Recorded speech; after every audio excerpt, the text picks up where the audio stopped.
Praise the Lord. கிறிஸ்துவுக்குள் மிகவும் பிரியமானவர்களே, உங்கள் அனைவருக்கும் இயேசு கிறிஸ்துவின் இனிய நாமத்தில் என்னுடைய அன்பின் வாழ்த்துக்கள்.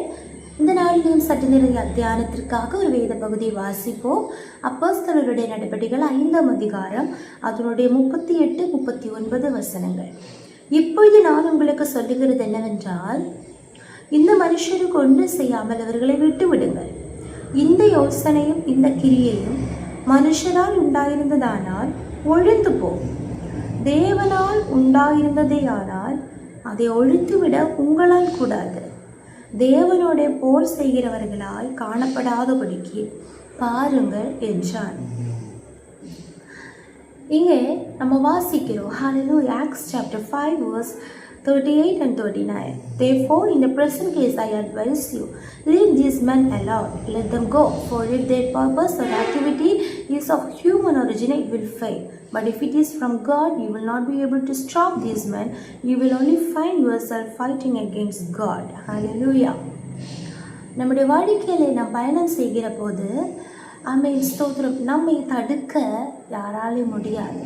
நம்மை குறித்துள்ளதால நம்முடைய யோசனைகளை விட, நம்மை சூழ்ந்திருக்கிறவர்களுடைய யோசனைகளை விட, சொல்லப்போனால் நம்முடைய பெற்றோர்களை, நமக்கு கற்று தந்த வாழ்க்கை துணைகள், நம்முடைய பிள்ளைகள், நம்முடைய சகோதரர்கள், நம்முடைய ஃப்ரெண்ட்ஸ், நம்முடைய ரிலேட்டிவ்ஸ், பாஸ்டர்ஸ், பிலீவர்ஸ் எல்லாருடைய ஆலோசனைகளை விட நம்மை குறித்துள்ளதான தேவனுடைய ஆலோசனைகள் மகா ஆழமானவைகள். ஹல்லேலூயா.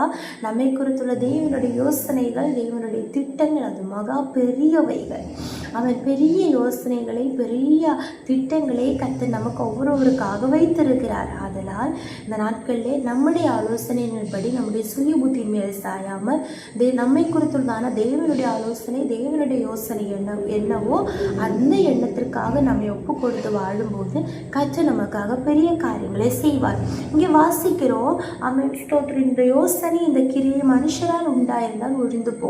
நம்முடைய வாழ்க்கையிலையும் நாம் எடுக்கிற ஒவ்வொரு முடிவுகள், நாம் தீர்மானிக்கிற ஒவ்வொரு தீர்மானங்கள், அது நம்முடைய மானுஷிகமான புத்தியினாலே, சுய புத்தியினாலே, மனத ஸ்தோத்திர சிந்தையினாலே, நம்முடைய இந்த கண்களால் பார்க்கிற காரியங்களை வைத்து நம்ம எடுக்கிற ஒரு தீர்மானமானால் அது ஒழிந்து போது ஒரு காலம் நிலை நிற்காது. ஆனால் தேவனோடு கூடியிருந்து தேவ ஆவியானவருடைய பிரசன்ஸிலே நம்ம தேவனிடத்திலிருந்து ஆலோசனை பெற்றுக்கொண்டு யோசித்து ஒவ்வொரு காரியங்களை தீர்மானம் பண்ணும்போது அதை தடுக்கவோ அதை ஒழித்து விடவோ யாராலே முடியாது. ஸ்தோத்திரம். அப்படி யாராவது நமக்கு விரோதமாக நின்றால் அவர்கள் தேவனோட யுத்தம் பண்ணுகிறவர்களாய் காணப்படுவார்கள். ஒருவன் தேவனோட யுத்தம் பண்ணினால் ஒரு காலம் ஜெயித்ததில்லை. ஹல்லேலூயா. சில யுத்தங்கள் நமக்கு நேராக வரும்போது நாம் பயப்படுவோம், நாம் கலக்கம் அடைவோம். இல்லை, நாம் கர்த்தருடைய யோசனைப்படி, கர்த்தருடைய ஆலோசனையின்படியே நாம் உறுதியாக நிற்கிறோம் என்றால் தேவனுடைய யோசனைக்கும் ஆலோசனைக்கும் விரோதமாக எழும்பி ஸ்தோத்திரம் போராடுகிறவர்கள் அவர்கள் நமக்கு விரோதமாக அல்ல, தேவனுக்கு விரோதமாகவே யுத்தம் செய்கிறார்கள். ஹல்லேலூயா. இங்கே இது ஜனங்களுக்கு இந்த அப்போஸ்தலர்களுக்கு கொடுத்து ஒரு யோசனை இருந்தது. எது தெரியுமா? அதனுடைய 33வது வசனம், அதை அவர்கள் கேட்ட பொழுது மூர்க்கமடைந்து அவர்களை கொலை செய்யும்படி யோசனை பண்ணார்கள். இங்கே இவங்களுடைய மனித யோசனை என்னது? அப்போஸ்தலர்களை எப்படியாவது கொலை செய்ய வேண்டும் என்று கோபம் உண்டு மூர்க்கமடைந்து அவங்க யோசனை பண்ணுகிறாங்க. ஹல்லேலூயா. ஆனால் இந்த அப்போஸ்தலர்களுக்கு இருந்த யோசனை என்ன தெரியுமா?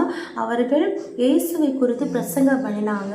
அப்போ இவங்க தடை பண்ணும்போது 29ஆம் வசனத்திலே அவர்கள் சொல்லுகிறார், அதற்கு பேதுருவும் மற்ற அப்போஸ்தலரும், மனுஷருக்கு கீழ்ப்படுகிறதை பார்க்கலும் தேவனுக்கு கீழ்ப்படுகிறதே அவசியமாயிருக்கிறது.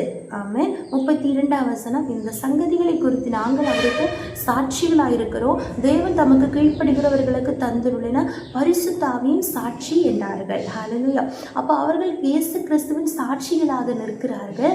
அவர்கள் சொல்லுகிறார்கள், உங்களுக்கு கீழ்ப்படுகிறதை விட தேவனுக்கு கீழ்ப்படுகிறதே அவசியமாக இருக்கிறது, அதுதான் எங்களுக்கு முக்கியம். அவங்களுடைய ஆலோசனை பாருங்க, தேவனுக்கு ஏற்ற யோசனைகள், தேவனுக்கு எடுத்த சிந்தனைகள், எண்ணங்கள். ஆதலால் இந்த மனிதர்கள் அவர்களை கொலை செய்யும்படி செய்யும்படி அடுத்த யோசனை பண்ணினாங்க. ஆனால் அவன் எந்த யோசனை கர்த்தரால் இருந்ததோ அந்த யோசனை தான் நிறைவேறிற்று. அவர்களுடைய சதி திட்டங்கள் எல்லாவற்றை கர்த்தர் முறியடித்தார். பிரைஸ் தி லார்ட், ஹல்லேலூயா. ஆமென். அடுத்த ஸ்தோத்திரம் 42ஆம் வசனத்திலையும் வாசிக்கிறோம். 41, 42 அவர்கள் அங்கிருந்து சந்தோஷமாய் புறப்பட்டு போனார்கள். ஆமென். அவர்களை உபத்திரவம் பண்ணினாங்க. ஹல்லேலூயா. ஆனால் அவங்க அவமானப்பட்டது கிறிஸ்துவனுடைய நாமத்திற்காக என்று சொல்லி சந்தோஷமாக அங்கே இருந்து புறப்பட்டு போய் மறுபடியும் தினந்தோறும் தேவாலயத்திலே வீடுகளில் இடிவிடாமல் உபதேசம் பண்ணி இயேசுவே கிறிஸ்து என்கிற குட் நியூஸை சொல்லிட்டே இருந்தாங்க. ஹல்லேலூயா. அப்போது நம்முடைய வாழ்க்கையிலே நம் கர்த்தருக்கு ஏற்றபடி அவன் யோசனை பண்ண வேண்டும். ஹல்லேலூயா. நம்மை குறித்து அவருடைய விருப்பம் என்னது, அவருடைய சித்தம் என்னது, நாம் யாருக்கு கீழ்ப்படிய வேண்டும், யாருடைய ஆலோசனையின்படி நடக்க வேண்டும், எதுதான் நம்முடைய வாழ்க்கையில ப்ரையாரிட்டி என்று பரிசுத்த ஆவியானவரோடு கூட இணைந்து நம்ம யோசனை பண்ணி தெய்வ சித்தத்தை அறிந்து நம்ம தீர்மானம் பண்ணி நிலைநிற்கும் போது போராட்டங்கள் வரும், பிரச்சனைகள் வரும், அநேக மனித ஆலோசனைகள் யோசனைகள் நமக்கு விரோதமாக எழும்பலாம். ஆனால் கர்த்தர் அவைகளை முறியடிப்பார். நம்மை கொண்டு செய்ய வேண்டிய காரியங்களை கர்த்தர் செய்து நமக்காக கர்த்தர் யுத்தம் பண்ணி ஜெயமாக நடத்துவார். இந்த வசனத்தின்படியே கர்த்தர் நம்மை ஒருவரை ஆசீர்வதிப்பாராக. ஜெபிப்போம்.